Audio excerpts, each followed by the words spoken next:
All right, everyone. How are you all? I hope you all would be all right. बहुत दिनों से I was thinking about recording this lecture. Essay 200. थोड़ा सा मैं busy था तो अभी मेरे को टाइम मिला and I have thought a little big. मैं कर पाऊँगा या नहीं, लेट्स सी. मैंने नोट्स बना लिए. आई am thinking of making videos from essay 200 till essay 720. पूरी जो essay की सीरीज़ है which is extremely important in audit, उसकी अंडरस्टैंडिंग मैं आपको प्रैक्टिकल अंडरस्टैंडिंग दूंगा कि एक्चुअली जो है ये स्टैंडर्ड्स बने हैं, ये किस वजह से बने हैं, कहाँ पर ये फॉलो होते हैं. I am thinking about preparing 15-minute video for every standard. मतलब it will depend, it can be 10 minute also and can be 20 minutes, depends on the length of the standard. Like कुछ standard है बहुत detailed है, but कुछ standard हैं जैसे essay 265 बहुत छोटा स्टैंडर्ड और 315 बहुत बड़ा स्टैंडर्ड. तो यहाँ पे लेंथ वेरी करेगी, but in all you can understand कि अगर 35 ऐसे हैं और 15 मिनट्स के आप देखो तो इतनी देर में आपका स्टैंडर्ड्स जो हैं आपके वो कवर हो जाएंगे और आपको एक प्रैक्टिकल अप्रोच मिल जाएगी स्टैंडर्ड्स की. क्योंकि हम स्टैंडर्ड्स पढ़ तो लेते हैं, रीडिंग तो हर कोई कर सकता है, बट उसका इम्प्लीकेशन जो है एक्चुअल में जब तक आपको समझ नहीं आएगा तब तक तो फ़ायदा ही नहीं है ना कुछ करने का. और हम सीए इसलिए कर रहे हैं क्योंकि हमें एक अच्छा ऑडिटर बनना है, जिसको ऑडिट फील्ड में जाना है, एटलीस्ट उनके लिए तो सही है ये. तो कुछ कॉन्सेप्ट्स हैं जो स्टैंडर्ड्स के, मतलब मेन जो कॉन्सेप्ट्स हैं 95% कॉन्सेप्ट जो होते हैं वो यहीं पे कवर हो जाते हैं. कुछ जो छोटी मोटी चीज़ें होती हैं जो एग्ज़ाम पर्सपेक्टिव से भी इतनी कोई इंपॉर्टेंट नहीं होती, और आप जब प्रोफेशनली काम करेंगे तब भी उनको समझ सकते हैं. But I will try to cover each and every part of every standard. ठीक है, that is why have kept the length of 15 minutes, ताकि मैं डिटेल में डिस्क्राइब कर पाऊँ सारे स्टैंडर्ड. ओके, आज सिर्फ होगी essay 200 की बात इस वीडियो में. आगे अगले स्टैंडर्ड्स जो है उन पर बात करेंगे. और ये स्टैंडर्ड जो है ना, this is not an standard जो आपको इनसाइट्स देगा किसी चीज़ की. नहीं नहीं, ऊपर से बात करेगा. अपने दफ्तर से आप जब कदम बाहर रखेंगे और क्लाइंट के दफ्तर के अंदर कदम रखेंगे, उस दौरान आपको क्या सोच रखनी है. आप जब क्लाइंट के दफ्तर में रोज़ काम करने जाएंगे, वहाँ पे आप जब चाय पियेंगे, वहाँ पे जब आप खाना खाएंगे, वहाँ पे जब आप दस्तावेज जो है उसके कागजात मंगाएंगे, उस वक्त आपको क्या सोच रखनी है. ये सोच पे काम करता है ये स्टैंडर्ड. ये आपको सोचना सिखाता है कि ऑडिटर को सोचना कैसे है, उसको अपनी थिंकिंग कैसी रखनी है ड्यूरिंग द ऑडिट. और छोटा सा स्टैंडर्ड है और बहुत इफ़ेक्टिव. ओवरऑल ऑब्जेक्टिव जो है ऑडिटर का, उसको क्या सोच के साथ अपनी दुकान से, अपने दफ्तर से बाहर निकलना है, उस पर बात होने वाली है. तो यहाँ पर हम बात करते हैं स्टैंडर्ड का नाम. पहले देखो क्या है, overall objectives of the independent auditor. विचारधारा कैसी रखनी है ऑडिटर को, उसके बारे में यहाँ बात हो रही है. और conduct of audit in accordance with ऐसे तो बना दिए, पर उनको फॉलो करना कहाँ लिखा है, तो it is return in this standard only कि कंडक्ट ऑडिट को करो स्टैंडर्ड्स के अनुसार. ओके, फर्स्ट टॉपिक है overall objective of the independent auditor. पूरा 100% अटेंशन इस डेफिनेशन को देना पड़ता है और एक एक वर्ड को याद करना पड़ता है समझने के लिए. थॉट प्रोसेस को क्या होनी चाहिए, थॉट प्रोसेस. पहला, प्लान करते टाइम ही क्या सोच रखनी होती है ऑडिटर को. ये एक बड़ा प्रोजेक्ट होता है. ऑडिट एक छोटी सी बात नहीं है, इट्स अ बिग प्रोजेक्ट. और इस प्रोजेक्ट को करते करते ऑडिटर हार ना मान जाए. तो हार कब नहीं मानी जाती, जब हमें एंड गोल पता होता है. एंड गोल क्या होता है सर? फीस. अरे फीस नहीं, एंड गोल होता है ऑडिट रिपोर्ट. ऑडिट रिपोर्ट जब आप इशू कर देते हैं, स्टेक होल्डर्स उसको पढ़ेंगे, वही आपकी जो है, वही आपका मोटिव होता है, वही आपका मोटो होता है, वही आपका ऑब्जेक्टिव होता है कि वो बेस्ट जानी चाहिए. तो यहाँ पर आप डेफिनेशन देखते हैं कि what is the overall objective of the independent auditor. तो ओवरऑल ऑब्जेक्टिव है to obtain reasonable assurance about whether the financial statements as a whole are free from material misstatement. ये कह रहा है एक रीजनेबल एश्योरेंस ऑडिटर ले ले. Reasonable होती है high level of assurance, but not an absolute assurance. कभी कभी मैं अटक जाता हूँ कुछ कुछ वर्ड्स में. तो it's a high level of assurance but not the absolute assurance. 100% ठीक नहीं, ऑडिट है यार, इन्वेस्टिगेट नहीं कर रहे हैं आप. कोई छानबीन तब आपको नहीं करनी है क्लाइंट की कि उससे गलती छुटपुट गलतियों को भी आप पकड़ के हाईलाइट करो. नहीं, एक मोटा माटी आप देखो कि ये इसके फाइनेंशियल्स जो ये बना के मेरे सामने रख रहा है वो ठीक है या नहीं, वो free from material miss statements है या नहीं. और फोकस दिया गया है किस वर्ड पे, मटीरियल वर्ड पे।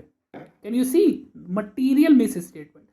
नॉर्मल मिस स्टेटमेंट जो है फर्क नहीं पड़ता, इमटीरियल जो है उनको छोड़ो। अगर कोई मिस स्टेटमेंट मटीरियल है, that is extremely important for an auditor to be addressed, और उसको हाईलाइट करे वो ऑडिटर्स, जो इन्वेस्टर्स हैं, जो स्टेक होल्डर्स हैं कंपनी के, उनको पता लगा पाए, मतलब उनके सामने रख दे, भाई देख ये गलती है अकाउंट्स में, मैंने देखी, तुम्हारे सामने रख दी, मेरा काम खत्म, तुम्हारा काम शुरू। अब तुम्हारे को जैसे भी डिसीजन लेने हैं अपना देख लो, इस कंपनी के साथ धंधा करना है या नहीं करना, इट इज़ योर टेक, आप समझो। अब मैंने तो बता दिया ना अपनी ऑडिट रिपोर्ट में आपको। तो ऑडिटर की ओवरऑल जो है थॉट प्रोसेस जो है वो, उसमें उसको क्या ध्यान में रखना है कि एक रीजनेबल एश्योरेंस लेनी है कि फाइनेंशियल स्टेटमेंट जो है वो free from material misstatement है, वेदर ड्यू टू फ्रॉड और error, thereby enabling the auditor to express an opinion. अच्छा, उसने एक ना एश्योरेंस तो ले ली, reasonable assurance auditor has got, उसका करेगा क्या, उस एश्योरेंस से एक ओपिनियन फॉर्म करेगा कि जो फाइनेंशियल स्टेटमेंट्स हैं वो एप्लीकेबल फाइनेंशियल रिपोर्टिंग फ्रेमवर्क के अनुसार बने हैं। Now you guys would say what is applicable financial reporting framework. देखो एक कंपनी होती है, उसका काम होता है आपका इंश्योरेंस करने का। LIC आपने सुना होगा, 80C की कुछ डिडक्शन के बारे में कभी भूले भटके सुन लिया हो शायद आपने।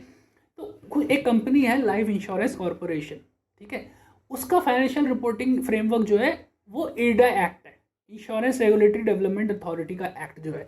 अच्छा, एक बिजली बनाने वाली कंपनी, आपके घर में बिजली आती है, ठीक है, तो उसका रेगुलेटरी फ्रेमवर्क जो है वो इलेक्ट्रिसिटी एक्ट लगेगा उसमें। ऐसे ये जो लॉज लगते हैं कंपनी पे, ऑडिटर को वो समझना होता है और चेक करना होता है जिस इंडस्ट्री में क्लाइंट ऑपरेट कर रहा है, वो वहाँ पर जो फाइनेंशियल रिपोर्टिंग फ्रेमवर्क एप्लीकेबल है, whether the client has prepared his financials according to that framework और नॉट। समझे बात को? उस पर एक उसको रीजनेबल एश्योरेंस लेके ओपिनियन बनानी है और रिपोर्ट करना है according to the auditor's finding. तो कुछ यहाँ पे कीवर्ड आपको दिखे होंगे, और ये कीवर्ड जो है it should be by heart, this definition should be memorised by you guys, ठीक है। अगर ये मेमोराइज नहीं होगा, एक भी वर्ड आप समझोगे नहीं, तो फिर तो आगे बढ़ने की कोई मतलब लॉजिक नहीं बना ना फिर। तो यहाँ पे ये कुछ 3-4 बातें हैं। एक है रीजनेबल एश्योरेंस लो, मटेरियल मिस स्टेटमेंट नहीं है, ये देखो, एक ओपिनियन फॉर्म करो और रिपोर्ट कर दो, ठीक है, according to the findings of the auditor, जो भी उसने ऑडिट करते दौरान ऑडिटर की फाइंडिंग्स है। 50% ऐसे आपकी यही डेफिनेशन पे खत्म हो गया। अब आपके आगे छोटी छोटी बातें ये स्टैंडर्ड और कर देता है कि ऑडिटर की ओवरऑल जो है रिस्पॉन्सिबिलिटी भी तो है, ऑडिट तो कर रहा है, ठीक है, कंडक्ट ऑडिट करते टाइम कुछ उसको चीज़ों का ध्यान भी रखना है, जैसे कि एथिकल रिक्वायरमेंट्स होती हैं कुछ, ठीक है, समाज में जैसे होता है ना, एक एथिक्स होता है कि ये काम नहीं करना, एक मानवता होती है, मानवता के को ह्यूमैनिटी को मद्देनजर रखते हुए आपके कुछ एथिक्स होते हैं, उनको फॉलो अप करते हैं। ऐसे ऑडिटर्स के कुछ एथिक्स हैं, उसको प्रोफेशनल स्केप्टिसिज्म को फॉलो करना है, which is a new term not use generally, मतलब जब भी आप रेगुलरली तो कभी यूज़ नहीं करते इस टर्म को, ऑडिट में यूज़ होता है। प्रोफेशनल जजमेंट का अपना यूज़ करे, अपना खुद की अक्ल लगाए, और जिन जिन जगहों पे लगानी पड़ती है later on we are going to discuss here. Sufficient appropriate audit evidence ले, आधा काम ना करे, पूरा काम करे, और ऑडिट जो है उनको एसए के अकॉर्डिंग करे, खुद की कोई अपनी थ्योरी ना बना के, हाँ, खुद की कोई थ्योरी ना बना के ऑडिट ना करे। पहला point now coming up is ethical requirements. देखो एथिकल रिक्वायरमेंट जो होता है ना, उसमें कुछ कुछ चीज़ें दी गई हैं। यहाँ पे सबसे पहले आता है फंडामेंटल प्रिंसिपल्स जो ऑडिटर के हैं, उस इन प्रिंसिपल्स को तो ऑडिटर को हमेशा ध्यान में रखना है, मतलब नेवर फॉरगेट वाली चीज़ें हैं ये। इंटीग्रिटी, सच का साथ हमेशा देना है, दोगलापन नहीं करना। ऑब्जेक्टिविटी, किसी का बेवजह किसी की साइड नहीं लेनी है, आपकी क्लाइंट, आपको अपने क्लाइंट की। वो आपको चाय पिलाता है शाम को, ठीक है, आपको चाय पसंद है, अब वो कहेगा मैंने एक फ्रॉड करा है, रिपोर्ट मत करो, आप मान जाओगे? नहीं मानोगे ना। आपको ऑब्जेक्टिविटी का सम्मान करना है। Professional competence and due care, कोई आपके क्लाइंट आया, लिस्टेड क्लाइंट, आपको एक्सपीरियंस ही नहीं है, आपको अपनी कॉम्पिटेंस को ध्यान में रखते हुए कह देना चाहिए कि यार मैं नहीं कर पाऊंगा, मेरे पे स्टाफ ही नहीं है। इन सब चीज़ों का ऑडिटर को ध्यान रखना चाहिए। कॉन्फिडेंशियलिटी, देखो गोपनीयता का पूरा सम्मान करना पड़ता है ऑडिटर को। ऑडिटर जो है, जो उस पर कॉन्फिडेंशियल इन्फॉर्मेशन होती है वो उसको अपने तक रखनी होती है, शेयर नहीं करनी होती किसी से। और प्रोफेशनल बिहेवियर रखना होता है। कुछ भी उड़ जूल बात नहीं करनी चाहिए किसी के सामने भी। एक प्रोफेशनल जो होता है वो फालतू बात नहीं करता, काम की बात करता है। बेवजह अपना मजाक नहीं उड़वाएगा। सिर्फ रेस्पेक्टेबल जॉब है, क्योंकि ऑडिटर के एक रेस्पेक्टेबल जॉब है, उसकी रिस्पॉन्सिबिलिटीज़ भी है। वो अपने साथ एक जो टैग लेके चलता है उसमें उसको प्रोफेशनली बिहेव करना चाहिए, ठीक है। और कोड ऑफ एथिक्स, ऐसे इन्हें बड़ी मेहनत से कोड ऑफ एथिक्स बनाया है, उसको भी याद करना ही होता है सबको, तो उसको फॉलो करे ऑडिटर। और एक इंडिपेंडेंस की कुछ रिक्वायरमेंट होती है, वो ऑडिटर को फॉलो करनी है। कंपनीज एक्ट में भी दी है, और कभी कभी एडिशनल रिक्वायरमेंट्स भी हो जाती है। अगर जैसे गवर्नमेंट ने किसी को अपॉइंट करा है और वो चाहता है कि एडिशनली कुछ इंडिपेंडेंस रिक्वायरमेंट को ऑडिटर फॉलो करे, उन सबको फॉलो करे। ये होती है एथिकल रिक्वायरमेंट्स ऑडिटर को, जो all the time during the audit auditor has to follow. Second one is professional scepticism. इसका मतलब क्या होता है? ऑडिटर में को ना, ऑडिटर के अंदर एक बहुत एटीट्यूड होना चाहिए। एटीट्यूड होना चाहिए का मतलब क्या? उसका एटीट्यूड मतलब उसका स्वभाव ऐसा हो जाना चाहिए, सवाल पूछने वाला। जनता को जैसे पॉलिटिशियन से सवाल पूछने चाहिए कि ऐसा जो आपने वादा किया था वो आपने किया क्यों नहीं, ऐसे ही ऑडिटर को जो है क्लाइंट से सवाल पूछना चाहिए कि ये चीज़ ऐसे क्यों हुई, वैसे क्यों नहीं हुई, ठीक है। आप ऑडिटर को जब भी डाउट हो, auditor should ask the question from the client. Management से पूछे कि ये ऐसा क्यों है। कभी घबराना नहीं है आपको। ऑडिटर अगर घबरा गया ना, ऑडिट नहीं कर पाएगा। उसको थोड़ा सा स्ट्रिक्ट रह के चलना पड़ता है, सवाल पूछना ही पड़ता है। कुछ इंसल्टिंग कभी नहीं सोचना चाहिए, कभी ये सोच के चुप नहीं हो जाना चाहिए कि यार ये क्या सोचेगा, इसको ये भी नहीं पता। जैसे स्कूल में वो करता ना, हम अपना डाउट रोक लेते थे, टीचर से शेयर नहीं करते थे, वो काम कभी नहीं करना है। Being alert to condition that may indicate possible misstatement. अगर कोई मिस स्टेटमेंट हो, आपको विचार ही ऐसा बनाना है कि आपको मिस स्टेटमेंट दिखे तो आपकी आंखें बंद ना हो अपने आप, और डबल खुल जाएं आपकी आंखें। ये होता है प्रोफेशनल स्केप्टिसिज्म, ठीक है। और ऑडिट एविडेंस का जो है क्रिटिकल असेसमेंट करना है। ये नहीं कि एक इनवॉइस देखा, यार ये ठीक है अगला भी ठीक ही होगा, नहीं यार, ऐसे थोड़ी ना होता है। आप या तो अपने सैम्पलिंग की टेक्निक ही ऐसी रखो जिसमें आपके पास कम ही सैंपल आए, तब तो ठीक है। अगर आप 500 सैंपल उठा के ले आए और कहो मैं सारे देखूंगा, तब तो आप कॉम्प्रोमाइज़ ही करोगे ना। तो सैम्पलिंग टेक्निक पे अपने काम करो, कम सैंपल भले उठाओ पर उसका क्रिटिकल असेसमेंट करो। यही है प्रोफेशनल स्केप्टिसिज्म। क्या बोला मैंने? सजग माइंड रखो, एकदम जागृत रहो आप, बिल्कुल एकदम एक्टिव रहना चाहिए ऑडिटर का माइंड, और एक सवाल पूछने वाली उसकी प्रवृत्ति होनी चाहिए, उसका विचार, उसका स्वभाव ही होना जाना चाहिए क्वेश्चनिंग माइंड का। ऐसा एटीट्यूड होना चाहिए ऑडिटर का, ठीक है। प्रोफेशनल स्केप्टिसिज्म से होगा क्या भाई? प्रोफेशनल स्केप्टिसिज्म ठीक है, अलर्ट रह लिया हम, ठीक है, क्वेश्चनिंग माइंड है। इससे होगा क्या? ऑडिट में ऑडिटर को फायदा क्या होगा? तो इससे जो कॉन्ट्राडिक्टरी ऑडिट एविडेंस होंगे ना, उसके बारे में ऑडिटर को पता चल जाएगा। रिलायबिलिटी ऑफ डॉक्यूमेंट्स, फ्रॉड्स जो होंगे उसको दिखने लग जाएंगे, और circumstances requiring audit procedure in addition to those suggested by SA. हर चीज़ ना ऐसे नहीं सिखा सकता आपको। रियल लाइफ, जो प्रैक्टिकल लाइफ, जो बिजनेस होता है ना, 36 तरह की कॉम्प्लेक्सिटी आती है उसमें।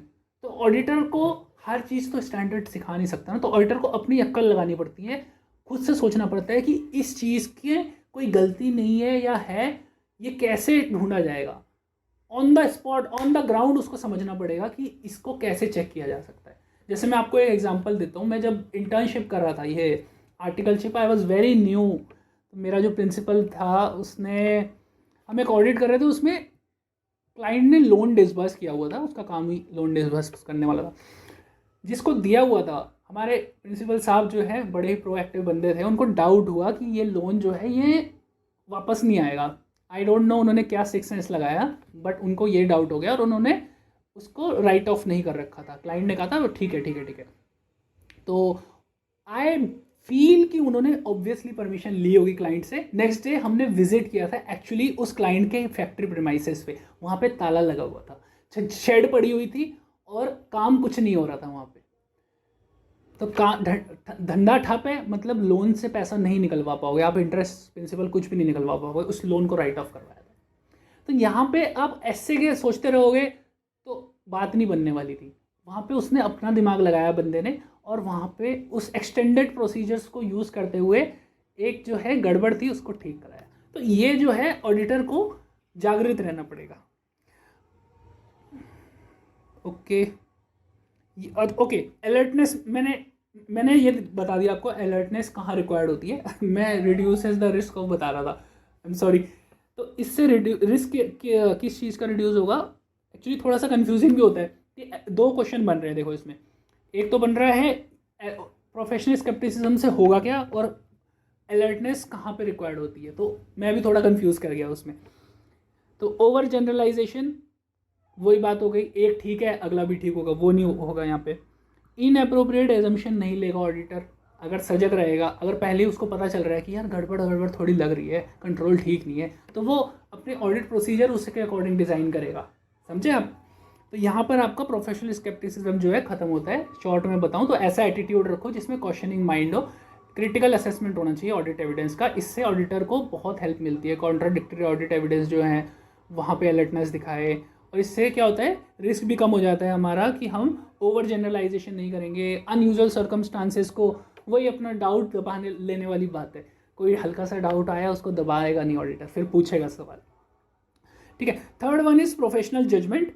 इसमें क्या होता है, ऑडिटर ने ना अपना बहुत मेहनत करी होती है, सॉरी ऑडिटर ने बहुत मेहनत करी होती है, उसने ट्रेनिंग ली होती है, उसके पास नॉलेज इकट्ठी करी होती है, उसके पास एक्सपीरियंस होता है किस चीज़ का, auditing, accounting and ethical standards की। ऑडिटिंग स्टैंडर्ड्स, अकाउंटिंग स्टैंडर्ड्स और एथिकल रिक्वायरमेंट्स सारी पढ़ी है ऑडिटर्स ने। ठीक है। इसका पूरा जो ज्ञान है उसको, उससे इन्फॉर्म डिसीजन लें, मतलब ऑडिट करते टाइम उसको यूज़ करें। This is a professional judgement. अच्छा, प्रोफेशनल जजमेंट रिक्वायर्ड कहाँ होती है, कहाँ पे लगाए, अपनी जजमेंट को कहाँ लगाए? जहाँ जजमेंट हर जगह लगाए नहीं, कुछ कुछ एग्जाम्पल्स हैं, it can be in other areas also, but ये कुछ एग्जाम्पल्स हैं। जैसे मटीरियलिटी सेट करनी होती है, ये ऐसे हमारा 300 की सीरीज़ में आगे आएगा, मटीरियलिटी सेट कैसे होती है वो चीज़ है। पर इन अंडरस्टैंडिंग, जनरल अंडरस्टैंडिंग में बोलते हैं कि किसी की जब इन डिसीजन को इन्फ्लुएंस कर पाए जो लेवल, वो मटीरियलिटी का लेवल ऑडिटर बना लेता है, तो उस पर उसको जजमेंट लगानी पड़ती है। ऑडिट का रिस्क क्या है, उस पर जजमेंट लगाओ। ऑडिट प्रोसीजर का नेचर, टाइमिंग और एक्सटेंड जो बनाना पड़ता है, जजमेंट रिक्वायर्ड है। अच्छा, ऑडिट प्रोसीजर जो लगाए हैं वो सफिशिएंट और अप्रोप्रिएट है या नहीं, ये भी देखना पड़ता है। जो ऑडिट एविडेंस लिए हैं वो सफिशिएंट या अप्रोप्रिएट है उसके पास या नहीं, जजमेंट लगेगी। Drawing conclusion, audit evidence inspect कर लिया, अब इससे कंक्लूजन भी तो निकालना है कि काम ठीक हुआ है या नहीं, गलतियां तो नहीं है अंदर इसके। This is a professional judgement. तो यहाँ पे प्रोफेशनल जजमेंट आपका कंप्लीट हुआ। अगला आता है sufficient appropriate audit evidence auditor ले। इससे क्या होगा, इससे ऑडिट रिस्क जो है वो रिड्यूस होगा। अब ऑडिट रिस्क क्या होता है, ऑडिट रिस्क होता है कि auditor in appropriate audit opinion ना देते। जैसे मान लो गलती है फाइनेंशियल्स में और ऑडिटर वही प्रोफेशनल स्केप्टिसिज्म उसने यूज़ नहीं करा, क्वेश्चनिंग माइंड था नहीं, उसने अपनी बात अंदर दबा ली और अपनी जजमेंट को भी यूज़ नहीं करा, कोई एडिशनल प्रोसीजर भी नहीं लगाए, तो उससे क्या हुआ, उसने कहा सब ठीक है, ऑडिट ओपिनियन क्लीन दे दी, जो कि इनअप्रोप्रिएट ऑडिट ओपिनियन थी। यही आपका ऑडिट रिस्क होता है। और ये ऑडिट रिस्क जो होता है ये कम होता है, मतलब मिटिगेट होता है सफिशिएंट अप्रोप्रिएट ऑडिट एविडेंस लेने से। ठीक है, यही सिंपल बात यहाँ पे लिखी हुई है। अगला, conduct of audit in accordance with SA, simple दो बातें बोलेगा। कहता है ऑडिटर जो है एसए के अकॉर्डिंग ऑडिट करे। कोई अगर कंडीशन एसए की है वो एप्लीकेबल नहीं है, उसको छोड़े। कोई कंडीशन रियल लाइफ में आ गई, एसए में नहीं लिखी, अपना अक्कल लगाओ। ठीक है, काम खत्म। यहाँ पे आपका एसए खत्म हो गया, बट कुछ छुटपुट पॉइंट और बोल जाता है ये एसए। पॉइंट नंबर 3 में स्कोप ऑफ ऑडिट। मैं जब ऑडिट करने गया था, आपको पता है ना, मेरा क्लाइंट है एक रंगीला राजा प्राइवेट लिमिटेड, तो मैं रंगीला जी से जब मिलने गया था ना, तो हमारी प्लानिंग में मीटिंग हो रही थी, मैं बिजनेस के बारे में पूछ रहा था। तो बातों बातों में उन्होंने मेरे को बोला मेरा बेटा है 7th में पढ़ता है, उसकी मैथ अच्छी नहीं है, उसको मैथमेटिक्स पढ़ा दो आगे। मैंने उसको बोला देखो मेरे, आप कायदे से बताओ मुझे उसको पढ़ानी चाहिए, उसको ये बात मुझे बोलनी चाहिए या नहीं? बिल्कुल वाजिब बात नहीं है ना, गलत बात है। मैंने भी उसको ये बोला देख भाई मेरा स्कोप जो है ऑडिट करने का है, तेरे बेटे को मेरे को मैथमेटिक्स पढ़ाने में से कुछ नहीं मिलने वाला, ना वो हमारे एग्रीड टर्म्स में लिखा हुआ है, आगे आएगा। ठीक है, नेक्स्ट ऐसे आ ही रहा है, तो उसमें नहीं लिखा था कि तेरे बेटे को पढ़ाना है। ठीक है, जितना बोला जाता है ऑडिटर उतना काम करता है, फालतू जो है जो तेरी रिस्पॉन्सिबिलिटी है वो मेरे ऊपर मत थो। ठीक है, और वो भी मैनेजमेंट की रिस्पॉन्सिबिलिटी नहीं है, वो उसकी पर्सनल रिस्पॉन्सिबिलिटी है। ठीक है, तो आप समझ गए होंगे कि स्कोप ऑफ ऑडिट जो होता है उसके अकॉर्डिंग ऑडिटर को काम करना होता है। इसमें लिखा होता है drawing conclusion based on audit evidence obtained and expressing an opinion through the audit report, जो हमारे ऑब्जेक्टिव में भी लिखा हुआ था सिमिलर चीज़, स्कोप में भी वैसी चीज़ आ गई। प्रिपरेशन ऑफ फाइनेंशियल स्टेटमेंट्स का काम है मैनेजमेंट का। ऑडिटर जब जाए तो फाइनेंशियल स्टेटमेंट ड्राफ्ट लेवल पे क्लाइंट को तैयार रखने पड़ते हैं, ये हम पहले ही एंगेजमेंट लेटर में एग्री करा लेते हैं। ऑडिट के 1000 फायदे होते हैं, ठीक है, पर 2-4 लिमिटेशन भी होती है। नेचर ऑफ फाइनेंशियल रिपोर्टिंग, यहाँ पे फाइनेंशियल जो बनते हैं उसमें क्या होता है, बहुत सी जजमेंट्स भी इन्वॉल्व होती है ना गाइस। हर चीज़ जो है, हर चीज़ प्रिसाइसली एस्टिमेट नहीं की जा सकती, तो अंदाज़ लगाना पड़ता है कई चीज़ों में। अच्छा, ऑडिट प्रोसीजर जो है हमेशा ऑडिट किस पे चलता है, सैंपल पे। सैंपल हमेशा बिल्कुल माइंड में बिठा लो, सैंपल होता क्या है, क्योंकि ऑडिट सैंपल है, सैंपल के बिना कुछ ऑडिट नहीं होता।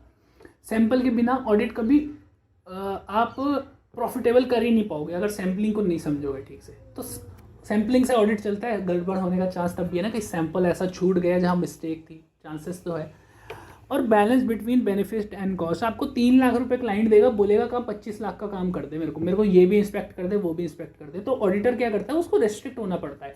उसको जो बेनिफिट हुआ, जो फीस मिलने वाली है और जो उसकी टीम है, उसकी जो कॉस्ट है, दोनों को ध्यान में रख के बैलेंस रखते हुए प्रॉफिट निकाल के चलना पड़ता है। तो यहाँ पर एक रिस्क भी होता है ना इस चीज़ में, क्वालिटी कॉम्प्रोमाइज़ का भी रिस्क होता है। तो जो अच्छा ऑडिटर होगा वो एक अच्छा बैलेंस बना लेगा, बट एक रिस्क तो स्टिल वहाँ पे रहता ही है। तो ये जो स्टैंडर्ड है अब यहाँ पे होता है ख़त्म, which talked about overall objective of an independent auditor. तो उसको जो है एक रीजनेबल एश्योरेंस लेनी होती है कि financial statements are free from material misstatement. उस बेसिस पे उसको ओपिनियन बनानी है और रिपोर्ट करना है। इसके बाद ऑडिटर की कुछ फर्दर रिस्पॉन्सिबिलिटीज़ थी जो कि हमने यहाँ पे डिस्कस कर ली है। रिस्पॉन्सिबिलिटी में सबसे पहले आता है एथिकल रिक्वायरमेंट्स को फॉलो करे। फंडामेंटल रिक्वायरमेंट्स दी हुई है उसमें 5, और कोड ऑफ एथिक्स और इंडिपेंडेंस को फॉलो करे। प्रोफेशनल स्केप्टिसिज्म जो है, हमेशा एक एटीट्यूड रखना है क्वेश्चनिंग माइंड का। ऑडिटर को कभी भी सोना नहीं है, सजग रहना है, जागृत रहना है। प्रोफेशनल जजमेंट का इस्तेमाल करें जब भी रिक्वायर्ड है। कुछ केसेस मैंने बात कर दी, ऑडिट रिस्क, मटीरियलिटी, ठीक है, कॉन्ट्रैक्ट, यहाँ पे जो हमारी जजमेंट रिक्वायर्ड होती है, nature, timing, extent of audit procedure, इन सब चीज़ों में अपना दिमाग लगाए। ऑडिट एविडेंस जो ले हमेशा इंश्योर करे वो सफिशिएंट हो और अप्रोप्रिएट हो। सफिशिएंट का मतलब होता है क्वांटिटी, अप्रोप्रिएट का मतलब होता है क्वालिटी। जितना चाहिए उतना मिलना चाहिए, ना ज़्यादा ना कम, उससे कबाड़ इकट्ठा होगा, ऑडिट में सिरदर्दी ऑडिटर की बढ़ेगी। कंडक्ट करे ऑडिट को इन अकॉर्डेंस विद इससे। और कुछ इनहेरेंट लिमिटेशन है। स्कोप ऑफ ऑडिट आपको पता है कि क्या होता है, एक्सप्रेस करनी है ओपिनियन और उस थ्रू ऑडिट रिपोर्ट। यहाँ पे आपका स्टैंडर्ड नंबर 200 खत्म। अगला स्टैंडर्ड है एसए नंबर 210। अगली वीडियो में आपके सामने हम हाजिर हो जाएंगे बिल्कुल इसी जगह पे। बने रहिए हमारे चैनल के साथ, सब्सक्राइब करो if you want to watch more videos. Okay guys, thank you very much for watching the video.